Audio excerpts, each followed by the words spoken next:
Hello everyone, welcome to another video. It is Francesco here. I hope everyone is having a great day. I hope everyone had a nice weekend too. So in this video, what I thought I'd do is take some time to look at TickTick again. TickTick is an application that I reviewed maybe about 2 months or 3 months ago now, and I did a separate video called Todoist versus TickTick, which I know a lot of you guys enjoyed me going over the sort of Todoist features versus TickTick features.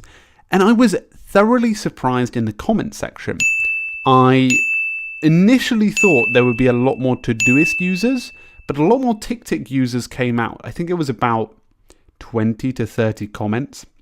And I would say way more than half, like 75% of you guys were TickTick users or even considering converting. So it was really impressive to see that, because in my head I thought Todoist was a bit bigger in terms of people using it. So I had a few comments there that did explain that I missed a few features, and I had a few tweets as well. People like David McKay who suggested that I checked more into the Mac version and sort of explore some of the smaller levels of functionality that I actually missed in that overview. Now, the reason why I gave that Todoist versus TickTick overview is because I like to do big picture overviews and then smaller, more granular focuses on productivity apps in these sorts of videos, maybe even in the tip videos. And with TickTick, is I'm continually learning about its functionality. I was actually introduced to it maybe 12 months ago, and then I actually got an account 9 months ago and then started actually looking into it. So I was actually introduced to it a lot later than I thought. I heard a lot of people talking about it in the comments. They were like, Francesco, you need to review TickTick. And I'm like, I need to get to it. Yeah, definitely. And there are still a lot of apps that I do need to get to. But I mean, I'm seeing it more and more often, especially in everyday activity on social media and things like that. People are using TickTick quite a lot. So in today's video, what I want to do is give you a run over of the Mac version, also bring up a few of those smaller functionalities that the Mac version does offer. So as you can see here, this is the Mac version. The one thing I would say is the design is slightly more fluid on the Mac version.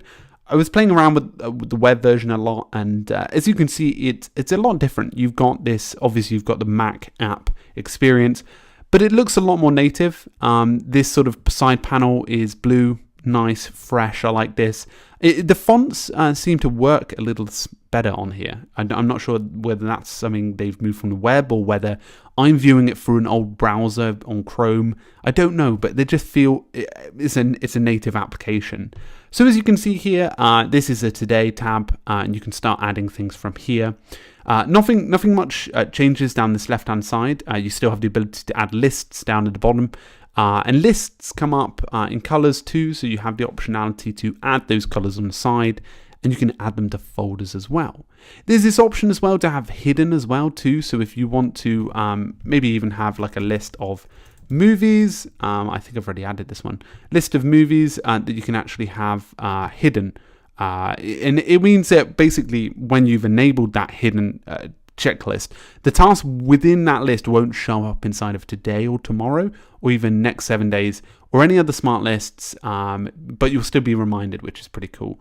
So that might be for hidden tasks, so you could use that as, for example, this evening tab if you want to hide a few tasks from your main workday list and keep them ready for the evening.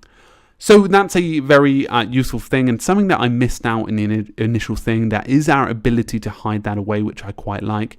That's something I liked in Things 3, although this is, I think it's slightly smarter in its context.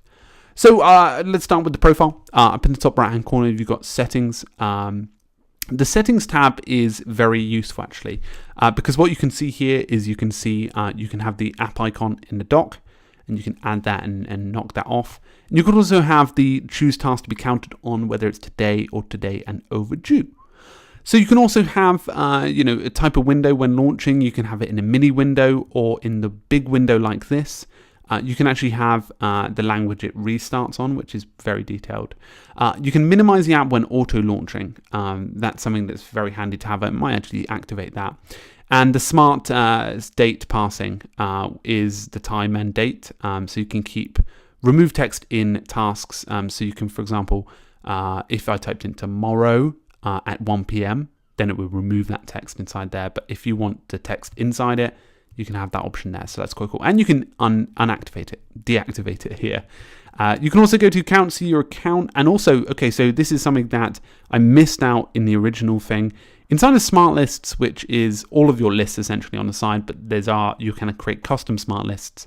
You have this ability the option to see show and hidden. So for example, if I wanted all to pop up, you can see that all pops up. So for example, let me just activate them all quickly.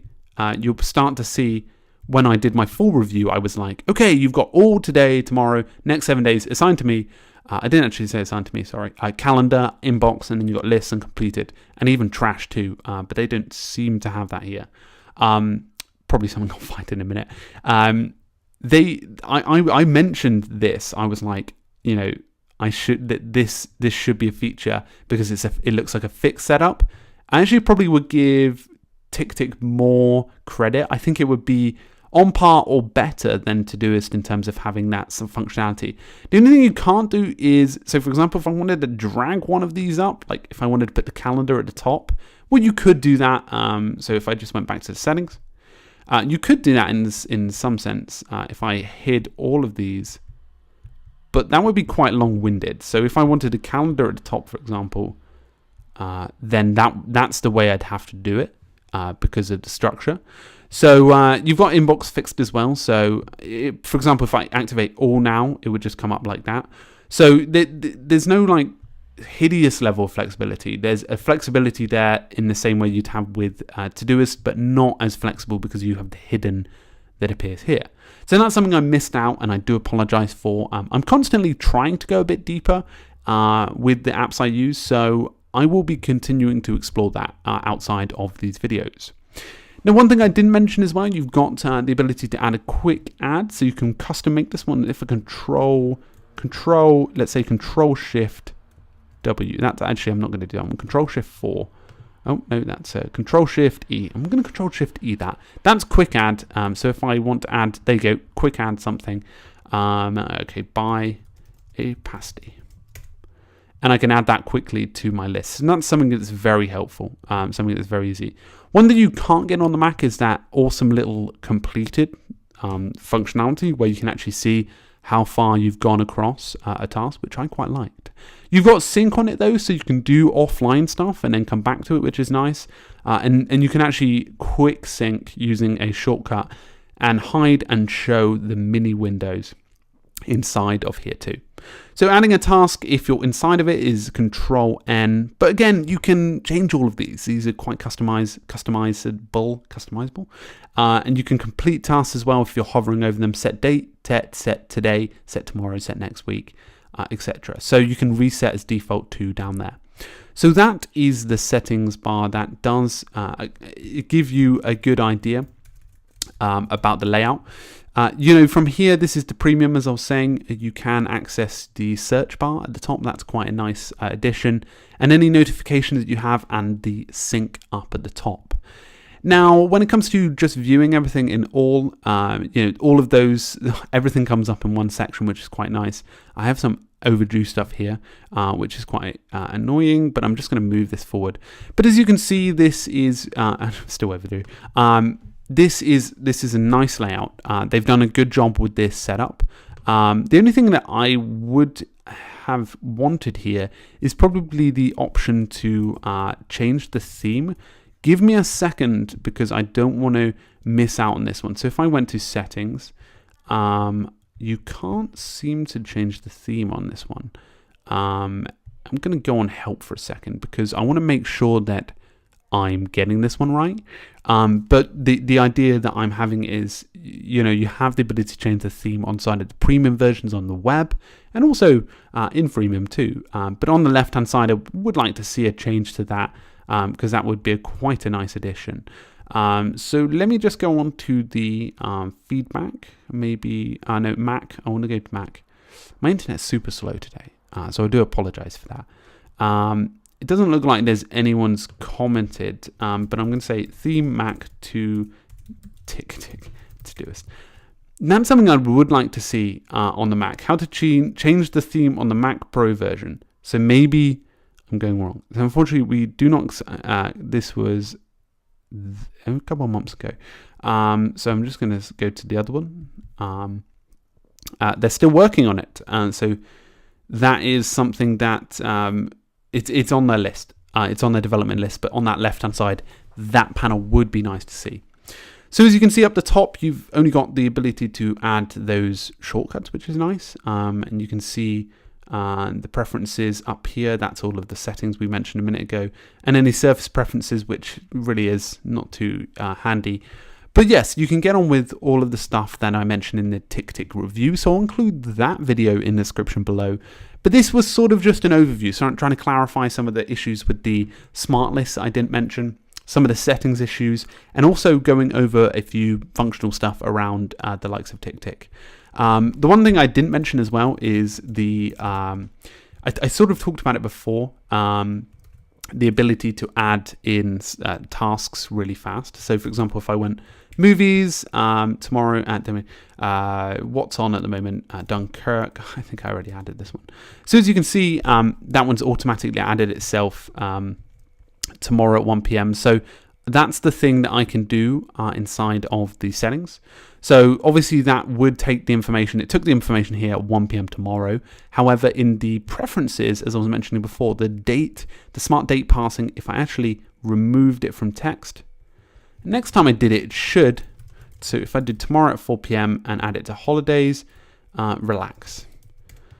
And as you can see, it removes it from the text, which is quite nice. So if you want that ability, you can quickly do that. That's something that I think I noted in the Todoist versus TickTick video, which I didn't know what was possible. So that is something minor, but something very handy, because that can be an annoying function to have just tomorrow at 1 p.m. inside of a task. Some people like it. Like, some people like seeing that. Personally, I don't, but that's really personal preference. So you can actually have the ability to modify that.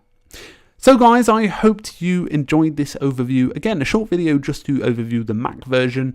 The Mac version is very similar to the web version, offers you some good functionality. And if you've got a Mac device, it's definitely worth downloading it, because it gives you, I would say it takes it to a new level in terms of the design and the quality of adding down applications. And the quick add, control, whatever shortcut you add, for me it's Command Shift E, really does add a layer to it. So if you want to quick add tasks, that's something that you can do. Anyway guys, thank you so much for stopping by. Let me know in the comments whether you've downloaded TickTick for Mac. Also, I'd love to hear whether I've missed out any detailed functionality. Again, what I'm going to be doing, sitting down with TickTick and going through more of the details on iOS and Android, and also on the Mac and web version 2. I'm going to be constantly reviewing it, because it's actually coming into the top 5 to-do list applications that I'd recommend to people. So guys, thank you so much. If you're not subscribed yet, hit the subscription button. I'd really love you to join the community. It'd be great to have you. It'd be amazing to have you, actually. And you can just subscribe and become a regular member. So hit the bell notification thing, and you'll get regular videos as well. And it'd be really awesome to have you. Anyway guys, make sure to have a great day, keep productive, and I'll see you guys very soon. Cheers.